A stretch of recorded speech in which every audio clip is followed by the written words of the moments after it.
Port du masque dans l'espace public, fermeture des bars et des restaurants à partir de 23 heures, restrictions pour les réunions privées et publiques, le Conseil fédéral resserre la vis.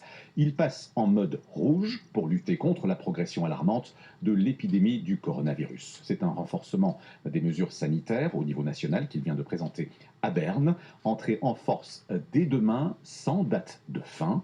Camille Degotte, vous êtes l'une de nos correspondantes au Palais fédéral. Nous vous retrouvons en direct. Qu'est-ce qui change au fond dès minuit ce soir en Suisse? Eh bien, le port du masque devient obligatoire dans les espaces publics si les distances ne peuvent pas être respectées, devant un restaurant, un magasin ou alors dans une rue piétonne très fréquentée ou dans un marché.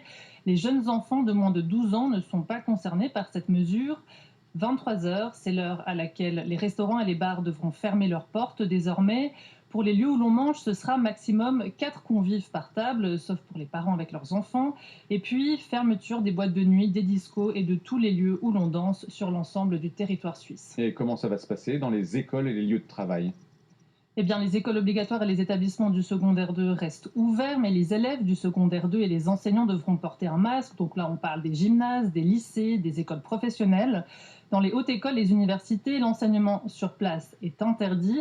Et puis, sur les lieux de travail fermés, un bureau ou une usine, le masque devient obligatoire, sauf si les distances peuvent être respectées. Et du côté des manifestations?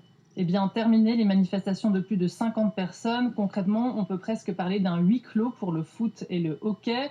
C'est aussi valable pour les messes, les mariages, les enterrements. Une exception est faite pour les manifestations politiques ou les Landsgemeinde. Et puis, chez vous, dans votre salon, en famille ou entre amis, le maximum de personnes, c'est désormais 10. Dans l'espace public, la limite pour se rencontrer pour faire du sport, par exemple, elle est fixée à 15 personnes, mais les sports avec un contact physique sont interdits, tout comme les chorales. Cela ne concerne pas les professionnels et les enfants jusqu'à 16 ans. Et Camille, quel est le but de ces mesures?